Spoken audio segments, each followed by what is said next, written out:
नमस्कार मित्रों, स्वागत है आपका शिक्षा पालकम की वीडियो श्रृंखला में। जय हिंद दोस्तों। आज हम लोग जो है जीके 2020 के जो है तीसरे एपिसोड में जो है मिलकर के चर्चा करेंगे। मित्रों, एक जो है जीके 2020 का जो पहला एपिसोड था उसमें एक जो है गलत जानकारी दी गई थी, उसको कृपया चेंज कर लीजिएगा। और वो जो है जैव विविधता शब्द का जो प्रयोग सबसे पहली बार किया गया था वो WC रोजेन द्वारा किया गया था और उसमें नॉर्मन मायर्स है। तो प्लीज़ जो है दोस्तों, ये जो है इस गलती के लिए मैं क्षमा मांगता हूँ। जो है जैव विविधता शब्द का सर्वप्रथम प्रयोग जो है WC रोजेन ने किया था और उसमें नॉर्मन मायर्स है, उसको जो है डिलीट कर दीजिएगा आप लोग। और नॉर्मन मायर्स नहीं है, जैव विविधता शब्द का सर्वप्रथम प्रयोग जो है WC रोजेन ने किया था, WC रोजेन ने किया था। इस गलती के लिए मैं आप लोगों से माफ़ी मांगता हूं और ये आगे ध्यान रखूंगा कि इस तरह की गलतियां ना हों। ठीक है मित्रों, तो आइए आज हम लोग जो है जीके 2020 के तीसरे एपिसोड में जो है मिलकर के चर्चा करते हैं। तो शुरुआत करते हैं। तो पहला सवाल है, होर्मुज जल संधि किसके बीच में है? तो होर्मुज जल संधि ईरान और जो है ओमान के बीच में है।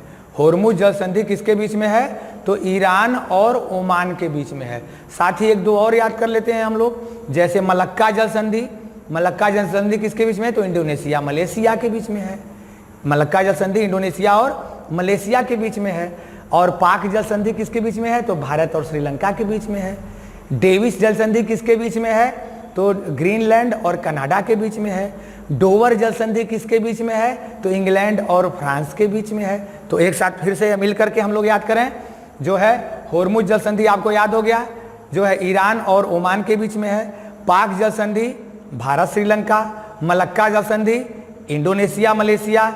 डोवर जल संधि इंग्लैंड और फ्रांस के बीच में है। डेविस जल संधि जो है ग्रीनलैंड और कनाडा के बीच में है। क्लियर? आगे बढ़ते हैं दूसरे सवाल पर। बहासा जो है राष्ट्रभाषा किस देश की है? तो बहासा जो राष्ट्रभाषा है ये इंडोनेशिया की है। मित्रों, जो है इंडोनेशिया की राष्ट्रभाषा क्या है? बहासा। इंडोनेशिया की राजधानी नूर सुल्तान। इंडोनेशिया दुनिया का दूसरा सबसे बड़ा जैव विविधता वाला देश है। ब्राजील के बाद दुनिया का दूसरा सबसे बड़ा जैव विविधता वाला देश कौन है? इंडोनेशिया। सिनकोना के उत्पादन में विश्व में प्रथम स्थान है इंडोनेशिया का। सिनकोना के उत्पादन में इंडोनेशिया के बाद इंडोनेशिया का प्रथम स्थान है और जैव विविधता में ब्राजील के बाद इंडोनेशिया का दूसरा स्थान है। और क्राकाटोआ ज्वालामुखी कहाँ है? क्राकाटोआ ज्वालामुखी कहाँ है?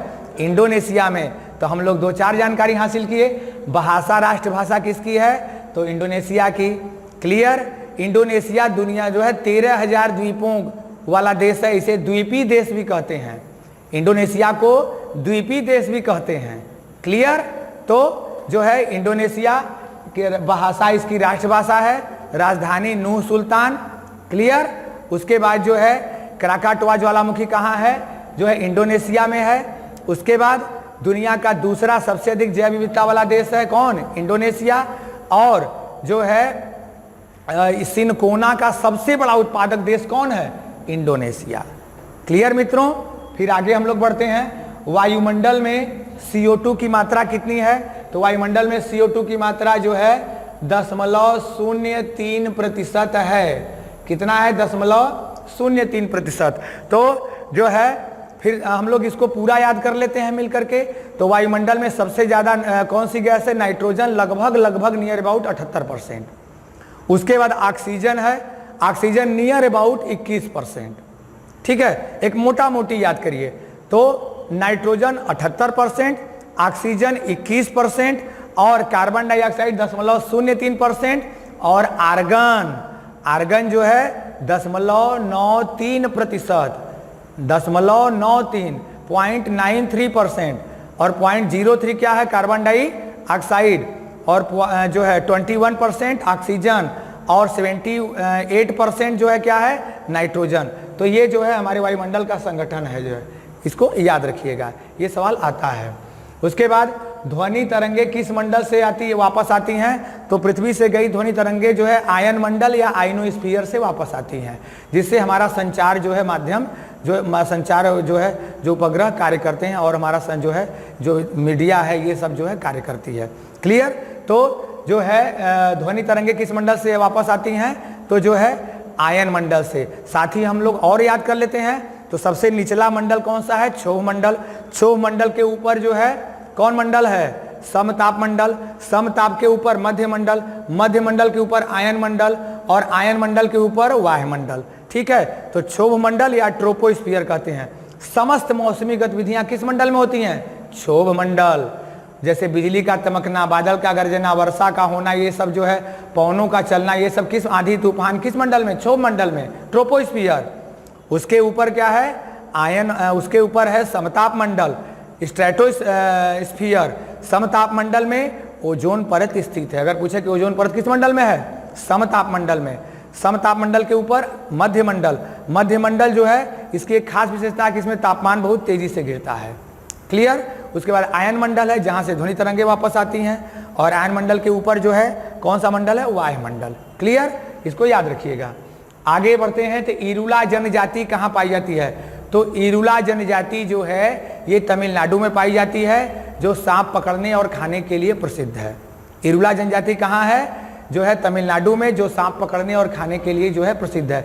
साथ ही तमिलनाडु में जो है टोडा जनजाति भी पाई जाती है, जिसमें बहुपति प्रथा प्रचलित है। तो टोडा जनजाति कहाँ, तमिलनाडु में ही पाई जाती है, जिसमें बहुपति प्रथा प्रचलित है। जौनसारी जनजाति उत्तराखंड में पाई जाती है, उसमें भी बहुपति प्रथा प्रचलित है। क्लियर। तो इरुला जनजाति कहाँ है, तमिलनाडु में, जो सांपों को खाने और पकड़ने के लिए प्रसिद्ध है। आतंकवाद निरोधी दिवस कब है, 21 मई को।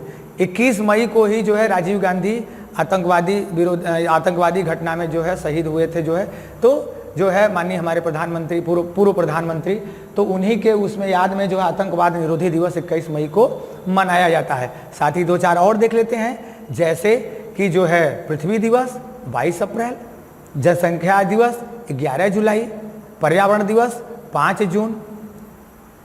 ठीक, क्लियर। मतदाता दिवस 25 जनवरी, सुशासन दिवस 25 दिसंबर, एड्स दिवस ये जो है 1 दिसंबर, मानवाधिकार दिवस जो है 10 दिसंबर, महिला दिवस 8 मार्च। क्लियर। स्वास्थ्य दिवस 7 अप्रैल, स्वास्थ्य दिवस 7 अप्रैल, महिला दिवस 8 मार्च, जनसंख्या दिवस 11 जुलाई। क्लियर। तो ये सब भी साथ में याद कर लीजिए। अब आते हैं पानीपत का प्रथम युद्ध कब हुआ था, तो पानीपत का प्रथम युद्ध 1526 में हुआ था। किसके बीच में हुआ था, बाबर और इब्राहिम लोदी के बीच में। और विजय कौन होता है, तो बाबर विजयी होता है। तो पानीपत का प्रथम युद्ध 1526 में बाबर और इब्राहिम लोदी के बीच में बाबर विजयी हुआ। पानीपत का दूसरा युद्ध कब हुआ था, 1556 में। पानीपत का दूसरा युद्ध 1556, पानीपत का दूसरा युद्ध 1556, अकबर और हेमू के बीच में। पानीपत का दूसरा युद्ध 1556 अकबर हेमू के बीच हुआ था। पानीपत का दूसरा युद्ध 1556 अकबर और हेमू के बीच में। याद करिए मेरे साथ मित्रों, पानीपत का दूसरा युद्ध 1556 में और अकबर और हेमू के बीच हुआ था। पानीपत का तीसरा युद्ध 1761 अहमद शाह अब्दाली और मराठों के बीच में हुआ था। अहमद शाह अब्दाली और मराठों के बीच में तीनों युद्ध आपको याद होने चाहिए। 1526 में पानीपत का प्रथम युद्ध, पानीपत का प्रथम युद्ध 1526 बाबर और इब्राहिम लोदी। 1556 में पानीपत का दूसरा युद्ध अकबर और हेमू के बीच में। और पानीपत का तीसरा युद्ध जो है 1761 में अहमद शाह अब्दाली और मराठों के बीच में हुआ था। तो ये तीनों युद्ध एक साथ याद रखिए। ठीक है। आगे बढ़ते हैं। अद्धा और बिक सिक्का कौन चलाया था, तो फिरोज शाह तुगलक। अद्धा और बिक सिक्का कौन चलाया था, तो फिरोज शाह तुगलक। अगर पूछे कि पहली बार सिंचाई कर कौन लगाया था, फिरोज शाह तुगलक। सल्तनत काल में पहली बार सिंचाई कर कौन लगाया था, फिरोज शाह तुगलक। दास विभाग कौन बनाया था, फिरोज शाह तुगलक। सैनिकों को जो है आनुवांशिक कर दिया, फिरोज शाह तुगलक। सल्तनत काल में पहली बार राज्य की आय की गणना कराया, फिरोज शाह तुगलक। ठीक है। तो जो सिंचाई विभाग जो है सिंचाई कर लगाया था, पहली बार सिंचाई कर लगाने वाला शासक था फिरोज शाह तुगलक। तो सिंचाई कर जिसे कहते हैं हके सुर्व। और दीवाने बंदगान क्या था, तो इसके काल में दीवाने बंदगान जो था वो दास विभाग था। क्या था, दास विभाग। पहली बार राज्य की इनकम जो है आय की गणना कराया, तो फिरोज शाह तुगलक। सैनिकों का आनुवांशिक कर दिया जो है, ठीक है। तो जो है ये कमियां थी इसकी जो है, क्लियर। तो ये सारी जानकारी जो है याद रखिएगा। और अद्धावृक्ष कौन चलाया था? तो फिरोज शाह तुगलक ने चलाया था। सबसे अधिक नहरों का निर्माण कराने वाला सुल्तान फिरोज शाह तुगलक। जौनपुर नगर की स्थापना फिरोज शाह तुगलक। हिसार, फिरोजा तमाम नगरों की स्थापित किया। सबसे अधिक बाग लगाने वाला शासक कौन था? फिरोज शाह तुगलक, क्लियर। अब आइए, अगम साहित्य किसका है? तो अगम साहित्य जो है जैन धर्म से संबंधित है, जैन धर्म से संबंधित है। अगम साहित्य जैन धर्म से संबंधित है, ये याद रखिएगा। अब जैन धर्म की स्थापना कौन किया था? तो ऋषभदेव। पहले जो तीर्थंकर थे कौन? ऋषभदेव। उनका प्रतीक क्या था? बैल, सांड या वृषभ कहते हैं, क्लियर। 23वें तीर्थंकर पार्श्वनाथ, उनका प्रतीक क्या था? सर्प था। और 24वें तीर्थंकर महावीर स्वामी, उनका प्रतीक क्या था? सिंह था, शेर था, क्लियर। अब पूछे कि स्यादवाद या अनेकांतवाद सिद्धांत किसका है? तो जो है जैन धर्म से संबंधित है। अपोहवाद सिद्धांत किससे संबंधित है? तो जैन धर्म से संबंधित है। त्रिरत्न किससे संबंधित है? जैन धर्म से। सम्यक ज्ञान, सम्यक ध्यान, सम्यक आचरण, ये जैन धर्म के त्रिरत्न हैं, क्लियर। जो है पंच महाव्रत, सत्य, अहिंसा, अस्तेय, ब्रह्मचर्य, परिग्रह, किस धर्म से संबंधित है? जैन धर्म से संबंधित है। जैन धर्म में कुल कितने तीर्थंकर हुए? जो है 24 तीर्थंकर हुए, क्लियर। अब आगे बढ़ते हैं। राष्ट्रपति के निर्वाचन मंडल में कौन कौन शामिल होते हैं? बहुत इंपॉर्टेंट सवाल है। तो राष्ट्रपति के निर्वाचन मंडल में ध्यान से समझिए, लोकसभा, राज्यसभा, राज्यों की विधानसभा, संघ शासित क्षेत्रों की विधानसभा के निर्वाचित सदस्य। फिर से ध्यान से समझिए, जो है राष्ट्रपति के निर्वाचन मंडल में कौन कौन आएंगे? जो है लोकसभा के निर्वाचित सदस्य, राज्यसभा के निर्वाचित सदस्य, राज्यों की विधानसभा के निर्वाचित सदस्य और संघ शासित क्षेत्रों जैसे दिल्ली, पांडिचेरी, संघ शासित क्षेत्रों के विधानसभा के निर्वाचित सदस्य। यानी राष्ट्रपति के निर्वाचन मंडल में यानी कौन वोट देता है? तो केवल निर्वाचित सदस्य। अब कहां कहां के निर्वाचित सदस्य?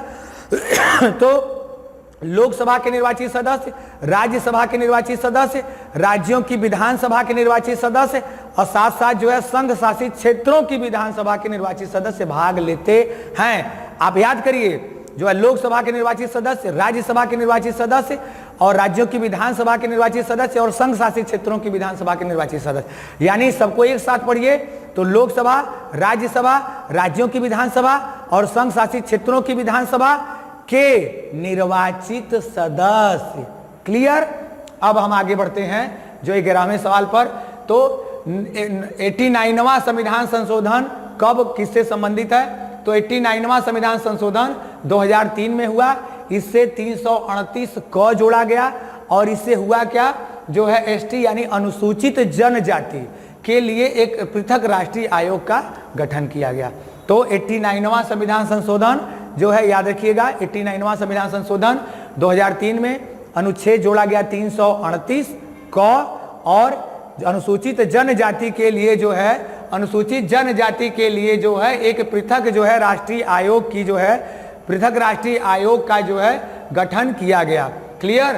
तो 89वां संविधान संशोधन 2003 में अनुच्छेद 338 क और एसटी के लिए जो है पृथक राष्ट्रीय आयोग का जो है गठन किया गया। साथ ही हम लोग और देख लेते हैं, जैसे 73वां संविधान संशोधन ग्राम पंचायत, 74वां संविधान संशोधन नगर पंचायत, 26वां संविधान संशोधन प्रीवी पर्स की समाप्ति। एक शब्द बस याद रखिए, 26वां संविधान संशोधन प्रीवी पर्स की समाप्ति, 26वां संविधान संशोधन प्रीवी पर्स की समाप्ति। 42वें संविधान संशोधन द्वारा प्रस्तावना में समाजवादी, पंथ निरपेक्ष और अखंडता सब जोड़ा गया। 42वें संविधान संशोधन द्वारा प्रस्तावना में 3 शब्द जोड़े गए, समाजवादी, पंथ निरपेक्ष और अखंडता। 42वें संविधान संशोधन द्वारा संविधान में 3 शब्द जोड़े गए, समाजवादी, पंथ निरपेक्ष, अखंडता, क्लियर। 44वें संविधान संशोधन द्वारा जो है संपत्ति के मूल अधिकार को जो है मूल अधिकार से हटा के एक विधिक अधिकार बना दिया गया 44वें संविधान संशोधन द्वारा। 61वें संविधान संशोधन द्वारा मतदान देने की आयु 21 से घटा के 18 कर दी गई। 21वें संविधान संशोधन द्वारा भाषा सूची में जो है सिंधी भाषा को रखा गया, क्लियर। तो ये जो है याद रखिए, क्लियर। तो हम लोग जो है 89वां संविधान संशोधन 2003 में अनुच्छेद 338 क जोड़ा गया और जो है अनुसूचित जनजाति के लिए एक पृथक राष्ट्रीय आयोग का गठन किया गया। अब आते हैं शिक्षा का अधिकार संशोधन अधिकार संविधान में कब जोड़ा गया। तो जो है शिक्षा को मूल अधिकार में शामिल किया गया और ये लागू हुआ, याद रखिएगा, लागू हुआ 1 अप्रैल 2010 से। शिक्षा को मूल अधिकार जो ये लागू कब हुआ संविधान में, तो 1 अप्रैल 2010 से। 86वें संविधान संशोधन द्वारा, याद रखिएगा, 86वें संविधान संशोधन द्वारा ये बात कही गई थी कि जो है 6 से 14 वर्ष की आयु के बच्चों को अनिवार्य एवं निःशुल्क शिक्षा। 86वें संविधान संशोधन द्वारा क्या कहा गया था, जो है 6 से 14 वर्ष के बच्चों को अनिवार्य एवं निःशुल्क शिक्षा की बात कही गई थी। और साथ ही शिक्षा का मूल अधिकार कब लागू हुआ, जो है कब से लागू हुआ, तो 1 अप्रैल 2010 से लागू हुआ। उसके बाद किस वाद में कहा गया कि जो है मूल अधिकार और राज्य के नीति निषेधक तत्व एक दूसरे के पूरक हैं। किस वाद में, कि सुप्रीम कोर्ट के किस मामले में कहा गया कि जो है राज्य के नीति निर्देशक तत्व और जो है फंडामेंटल राइट्स यानी जो है मूल अधिकार एक दूसरे के पूरक हैं। तो इसमें 3 वाद जो है बहुत महत्वपूर्ण है, इसको आप लोग याद कर लीजिए। अभी इसी वक्त जो है पहला गोलखनाथवाद बनाम पंजाब राज्य, गोलखनाथवाद बनाम पंजाब राज्य। इस मामले में सुप्रीम कोर्ट ने कहा कि जो है मूल अधिकारों में संशोधन का कोई भी अधिकार संसद को नहीं है, यानी संसद मूल अधिकारों में संशोधन नहीं कर सकती। गोलखनाथ बनाम पंजाब राज्य जो मामला आया, गोलखनाथ बनाम पंजाब राज्य, इस मामले में सुप्रीम कोर्ट ने जो है ये 1967 में मामला था, इसमें कहा कि संसद मूल अधिकारों में कोई संशोधन नहीं कर सकती। क्लियर।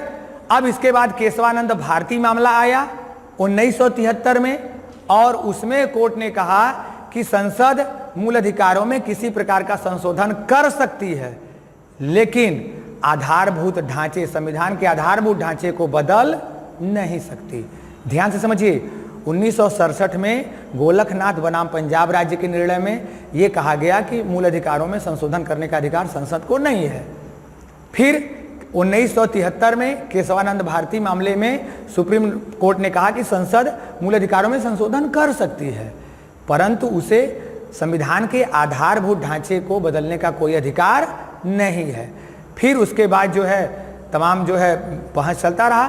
फिर मिनर्वा मिल मामले में, मिनर्वा मिल मामले 1980 में जो है कोर्ट ने कहा कि जो है न मूल अधिकार बड़े हैं, न जो है डीपीएसपी यानी नीति निषेधक तत्व बड़े हैं, दोनों एक दूसरे के क्या हैं, पूरक हैं।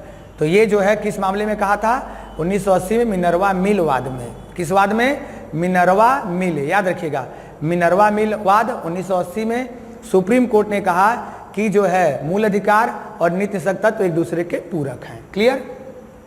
अनब्रेकेबल आत्मकथा किसकी है, तो मैरी कॉम। मैरी कॉम कहाँ की है, मणिपुर की है और ये बॉक्सिंग खेल खेलती है। क्लियर। तो ये याद रखिएगा। एनएनपी क्या है, इसके पहले हम लोग जीडीपी पढ़े और जीएनपी पढ़े, आज हम लोग एनएनपी पढ़ते हैं। इसे कहते हैं शुद्ध राष्ट्रीय आय, इसे कहते हैं शुद्ध राष्ट्रीय आय। ये बराबर होता है जो है जीएनपी में से मूल्यह्रास को घटा देते हैं, जीएनपी में से मूल्यह्रास को घटा देते हैं तो वो क्या हो जाता है, एनएनपी, नेट नेशनल प्रोडक्ट। ठीक है, एनएनपी का पूरा नाम याद रखिए, नेट नेशनल प्रोडक्ट। जब जो है जीएनपी में से हम लोग इसके पहले जीडीपी पढ़े, ग्रास डोमेस्टिक प्रोडक्ट, फिर जो है जीडीपी पढ़े, ग्रास डोमेस्टिक प्रोडक्ट, जीएनपी पढ़े जो है ग्रास नेशनल प्रोडक्ट, अब एनएनपी पढ़ रहे हैं। तो जीएनपी में से मूल्यह्रास को घटा देते हैं तो हो जाता है एनएनपी, नेट नेशनल प्रोडक्ट। और इसी में अगर भारत का निकालना है तो प्रति व्यक्ति आय, तो एनएनपी में ही जो है संपूर्ण जनसंख्या का भाग देते हैं तो प्रति व्यक्ति आय। तो याद रखिएगा, प्रति व्यक्ति आय निकालने के लिए एनएनपी यानी शुद्ध राष्ट्रीय आय बटे कुल जनसंख्या।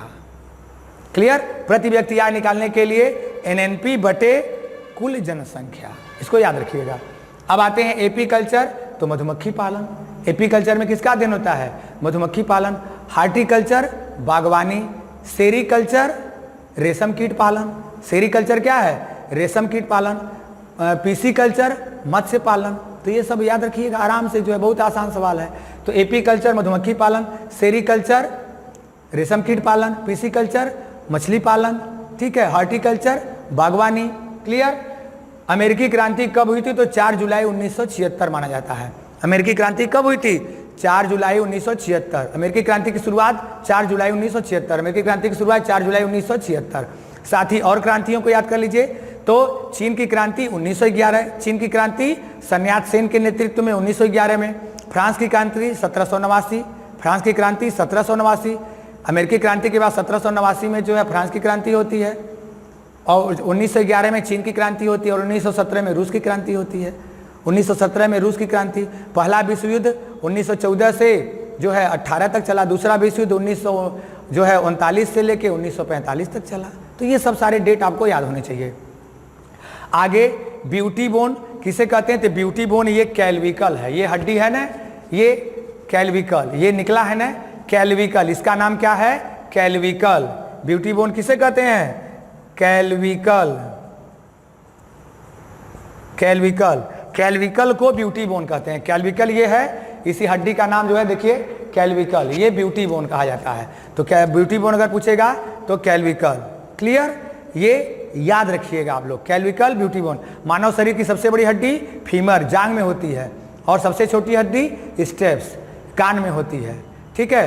कान की में 3 प्रकार की हड्डियां पाई जाती हैं, malleus, incus, stapes. Malleus, incus, step, 3 हड्डी इधर 3 हड्डी इधर, यानी कुल कान में कितनी हड्डियां हैं? 6। Malleus, incus, stapes, malleus, incus, stapes. कान में मैलियस, इनकस, स्टेप्स हड्डियां पाई जाती हैं। शरीर की सबसे छोटी हड्डी कौन सी होती है? तो जो है स्टेप्स होती है। ठीक है। और सबसे बड़ी हड्डी फीमर जो जांग में पाई जाती है, इसको याद रखिएगा। अब ब्यूटी बोन कौन है? कैल्विकल। Beauty bone clavicle. ठीक है। और जो है आगे बढ़ते हैं। डाप्सन किसकी इकाई है? तो ओजोन परत नापने की इकाई क्या है? डाप्सन। ओजोन परत नापने की इकाई क्या है? डाप्सन। ओजोन संरक्षण दिवस 16 सितंबर। ओजोन संरक्षण दिवस 16 सितंबर। ओजोन क्या करता है? सूर्य की पराबैंगनी किरणों को पृथ्वी पर आने से रोकता है।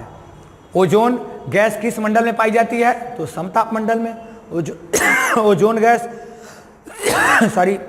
ओजोन गैस किस मंडल में पाई जाती है? तो समताप मंडल में पाई जाती है। आगे हम लोग देखते हैं नाम का गठन कब हुआ। नाम का मतलब होता है non alignment movement. Non alignment movement यानी गुट निरपेक्ष आंदोलन। गुट निरपेक्ष आंदोलन का गठन कब हुआ था?